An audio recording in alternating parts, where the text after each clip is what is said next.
Hi friends, welcome to Dhana Tamil cooking. இன்றைக்கி நம்ம சேனலில் இன்றைக்கி ஒரு புது வீடியோ ஒன்று பார்க்க போகிறீங்க. நம்ம வீடியோவில் வந்து நம்ம சேனலில் வந்து நிறையா மாவு ஐட்டங்கள், மசாலா ஐட்டங்கள், பலகாரங்கள், மற்றபடி எல்லாமே கொடுத்துக்கிட்டுருக்கோம். நம்ம வத்தல், வடகம், மோர் மிளகா எல்லாமே கொடுத்துக்கிட்டுருக்குறோம்.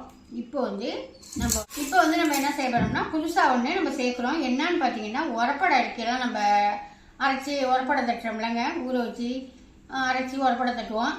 டக்குன்னு இப்போ வேலைக்கு போகிறவங்களாம் இருக்காங்க, நிறையா பசங்கள்லாம் காலேஜ் பசங்கள்லாம் ஹாஸ்டலில் தங்கியிருக்காங்களா, அவங்க எல்லாமே இந்த மாதிரி வாங்கி வச்சுக்கிட்டா டக்குன்னு ஒரு அடையை தட்டி சாப்பிட்டுட்டு படுத்துக்கலாம். அந்த மாதிரி கேட்டுக்கிட்டு இருக்காங்க, எங்கள்கிட்ட உரப்படை செஞ்சு கொடுங்க அப்படின்னு சொல்லி கேட்டுக்கிட்டு இருக்காங்க.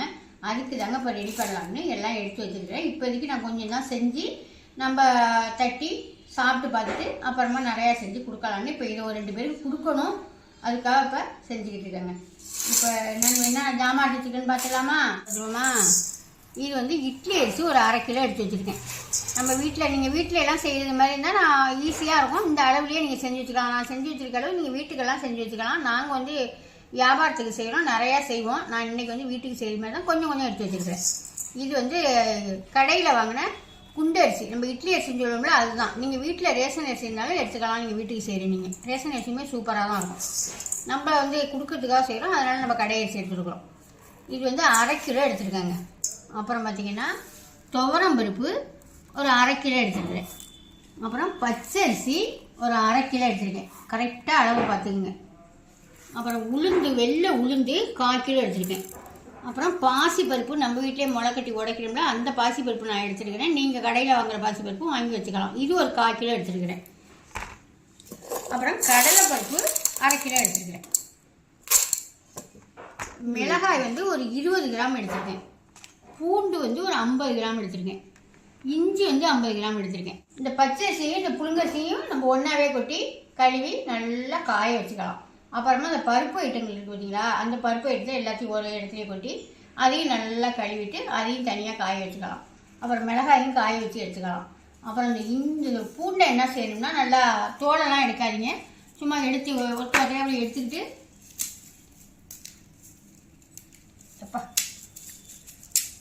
இந்த மாதிரி தோலெல்லாம் எடுக்காமலே இந்த மாதிரியே எடுத்து நீங்கள் லைட்டாக நம்ம தட்டிட்டு வெயிலில் நல்லா காய வச்சு எடுத்துக்கோங்க. அப்புறம் இந்த இஞ்சியும் என்ன செய்றீங்கன்னா இதையும் மேலே உள்ள தோலை சேர்த்திட்டு நல்லா கழுவிட்டு, நான் சுத்தம் பண்ணி தான் வச்சுருக்கேன். இப்போ தோலை சேர்த்திட்டு சின்ன பீஸாக நம்ம சீவி போட்டு இதையும் நல்லா காய வச்சு எடுத்துக்கணும். இந்த இஞ்சியையும் இந்த பூண்டையும் நல்லா காய வச்சு எடுத்துக்கணும்.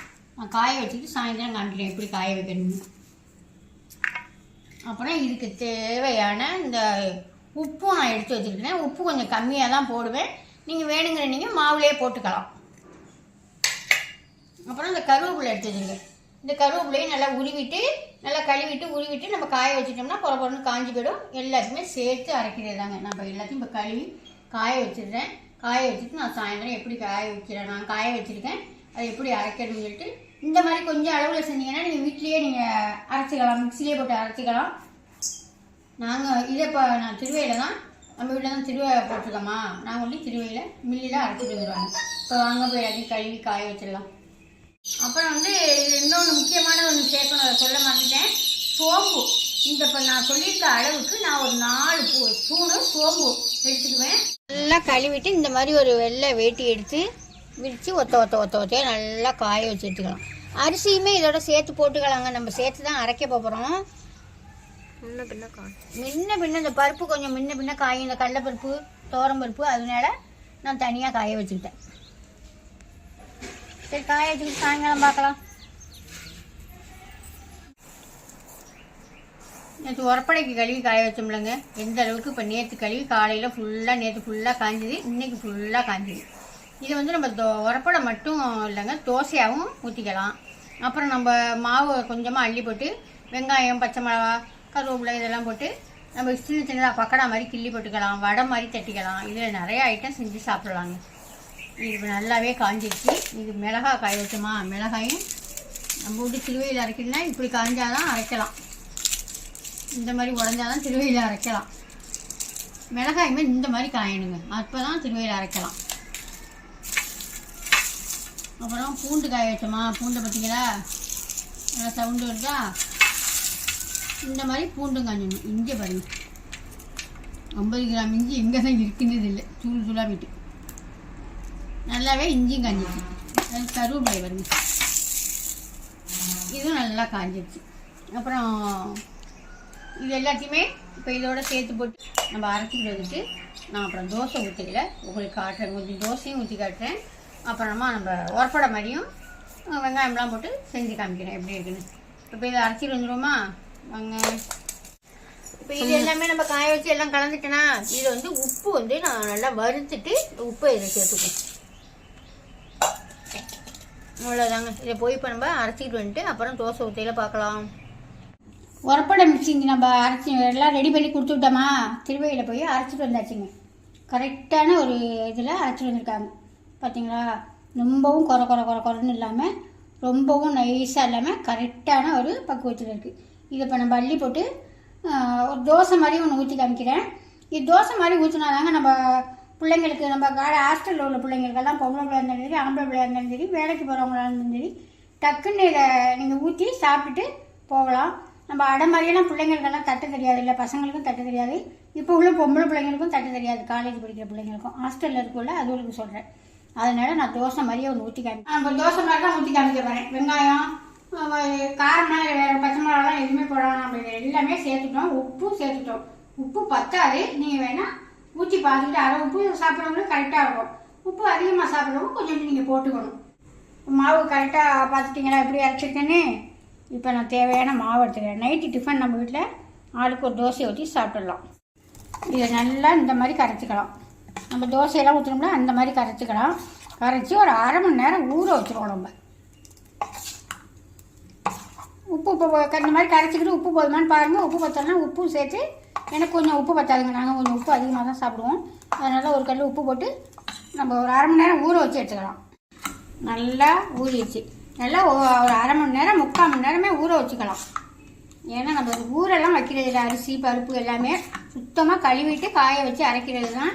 அதனால் நம்ம அந்த மாதிரி கரைக்கையில் நம்ம இப்போ நைட்டு வேணும்னு சொன்னாக்கா ஒரு 8 மணிக்கு ஊற்றினீங்கன்னு சொன்னாக்கா ஒரு 7 மணிக்கே கரைச்சி வச்சுருங்க. 1 மணி நேரம் 3/4 மணி நேரம் ஊறினா போதும்.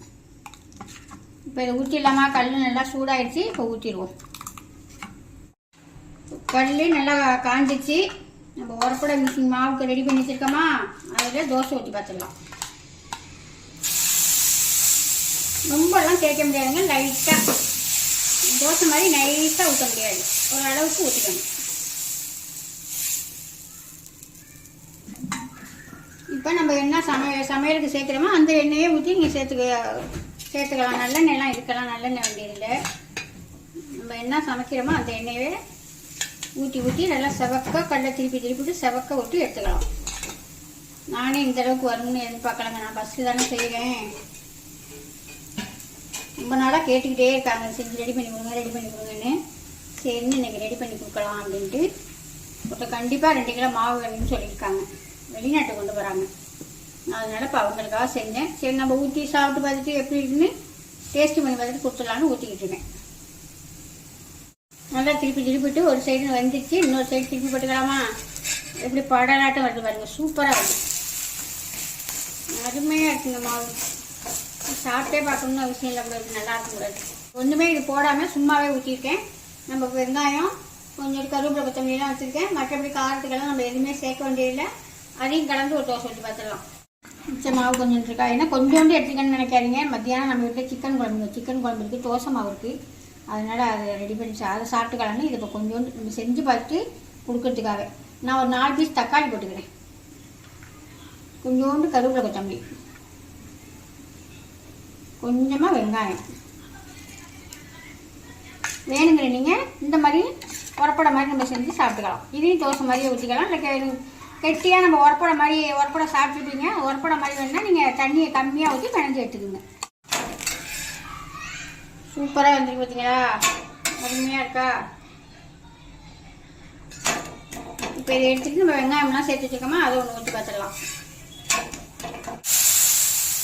இது அந்த மாதிரி தான் நம்ம ஊற்றிட்டு ரொம்ப பரப்பிட முடியாது, லைட்டாக உரப்படை மாதிரியே கொஞ்சம் வெயிட்டாகவே பரப்பிட்டுது.